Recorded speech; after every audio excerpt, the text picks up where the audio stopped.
अभय दुबे जी, ये जो आप आंकड़े दिखा रहे हैं, इसमें मैं बहुजन समाज पार्टी का जो आंकड़ा है उसके ऊपर कुछ कहूंगा, और साथ में मेरी एक जिज्ञासा भी होगी जिसमें संजय जी के सामने और यशवंत जी के सामने रखूंगा। जी, मायावती पिछला चुनाव भी अकेले लड़ी थी विधानसभा का, उनकी दुर्गति हो गई जी। अब वो लोकसभा का चुनाव भी लड़ रही हैं, तरह तरह के तर्क दिए हैं उनके समर्थक बुद्धिजीवियों ने, अखबारों में, अंग्रेजी अखबारों में बड़े बड़े लेख लिखे हैं क्यों मायावती की रणनीति ये सही है, और फिर उनकी दुर्गति होती हुई दिखाई पड़ रही है। तो मैं ये जानना चाहता हूं कि इसका रहस्य क्या है। वो अपनी दुर्गति लगातार, भाई अगर वो इस तरीके से लड़ेंगी तो उनका जो जनाधार है वो फ्री फ्लोटिंग हो जाएगा, लेकिन अभय के साथ जुड़ा रहेगा। अभय दुबे साहब, बड़ा सवाल है खुद मायावती क्यों नहीं सोच रही है? हम लोग चिंता जाहिर कर रहे हैं, लेकिन बहन जी को कोई चिंता नहीं है। ये रहस्य है, और इस रहस्य का मैं चाहता हूँ यशवंत जी और संजय जी उद्घाटन करें थोड़ा। संजय जी बता दीजिए, देखिए बड़ा रहस्य कह रहे हैं अभय दुबे जी। नहीं, आंकड़ों से रहस्य का तो नहीं पता चलता, लेकिन ये जरूर है कि जो कहते हैं अनस्टेटेड जी, एक किसी दूसरी पार्टी को फायदा पहुंचाने के लिए आप जो वोट कटवा, इस तरह के शब्दों का इस्तेमाल होता है जी। जिस बात का जिक्र कर रहे हैं भाई जी, 8% वोट का आंकलन है।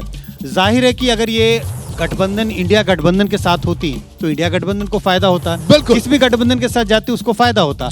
अकेले अगर चुनाव लड़ रही हैं तो नुकसान हो रहा है इंडिया गठबंधन का बाय डिफॉल्ट, वो इस आंकड़े में भी दिख रहा है जी। और अभय जी जिस बात का जिक्र कर रहे थे कि बड़े बड़े लेख लिखे गए अंग्रेजी के अखबारों में, मुझे लगता है वो लेख है या एडवर्टीजमेंट है।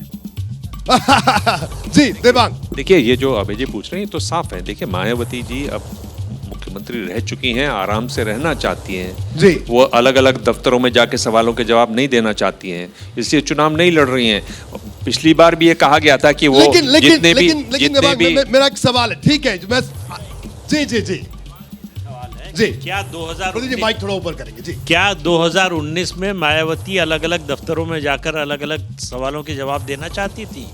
क्यों अलायंस किया उन्होंने समाजवादी पार्टी से 2019 में? चलिए आप ये कह रहे हैं सवाल वाजिब है, बिल्कुल वाजिब सवाल है। देखिए 2019 में बात दूसरी थी, 2019 में कुछ दिखाई भी दे रहा था, कुछ उनको ये भी लगता था वो कुछ कर सकती हैं। आप उसके बाद लगातार देखिए ये भी कहा जा रहा है कि भाई जिस तरह के वो उम्मीदवार खड़े करती हैं वो एक पार्टी विशेष से बात करके और फिर वैसे उम्मीदवार खड़े करती हैं ताकि वोट कटें। आपको क्या लग रहा है कि मायावती क्यों कहीं नहीं बड़ी रैलियां करती दिखाई देती हैं? अगर आपने मायावती और कांशीराम का शुरू से फॉलो किया हो, हर चुनाव से पहले बड़ी रैलियां, कई बड़ी रैलियां उन लोग करते हैं। रैलियां तो बड़ी अपनी होंगी। अगर वो नहीं कर रही हैं अब रैलियां, चुनाव की तैयारी की मैं बात कर रहा हूँ। बहुजन समाज पार्टी ने शुरू किया 1991 से, जब राजीव गांधी थे तब से कह रहा हूँ। उस समय से कांग्रेस के हिसाब से कैंडिडेट खड़े किए, आप जो इशारा कर रहे हैं बीजेपी के हिसाब से खड़े करती है। तो वो उनकी अपनी राजनीतिक, अब मैं दूसरा शब्द नहीं इस्तेमाल करना चाहता, राजनीतिक सौदेबाजी है जी। मैं प्रदीप जी माफी के साथ आपको रोकूंगा, देवांग रोकूंगा मैं। यशवंत कुछ कहना चाह, लेकिन यशवंत सवाल एक बड़ा है। देखिए 74 सीट बीजेपी जीत रही है सर्वे के मुताबिक, 6 सीट सपा कांग्रेस का गठबंधन, और इस देश के बड़े पत्रकार यहाँ बैठे, उनको चिंता बहन जी की हो रही है। मतलब इस पे तो अब डिबेट का विषय नहीं है कि बीजेपी तो जीतेगी इतनी सीट, सपा इतनी ही जीतेगी, लेकिन बहन जी को लेकर चर्चा हो रही है। मुझे लगता है कि हम लोग का देश का आज जो राजनीतिक आकलन है ना, वो हम लोग एक बहुत ही सरल ओवर सिंप्लीफाइड तरीके से एनडीए वर्सेस इंडिया गठबंधन की तरह देख रहे हैं। मुझे लगता है कि वो 3 हिस्से हैं। एनडीए के 2 हिस्से हैं, एक एनडीए साकार और एक एनडीए निराकार जी।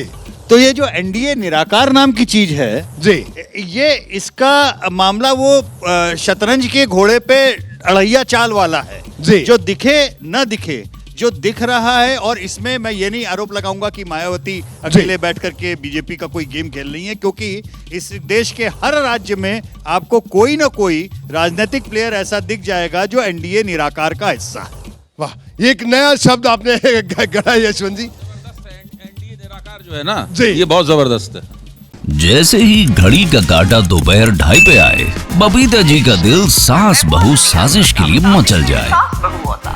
और ये है इनकी बहू, पूरे दिन ऑफिस की टेंशन हो जाए गॉन जब ये करें अपना फेवरेट शो फ्री टाइम पे ऑन।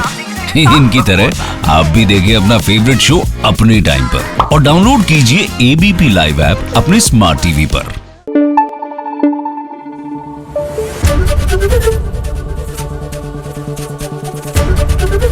एबीपी न्यूज आपको रखे आगे।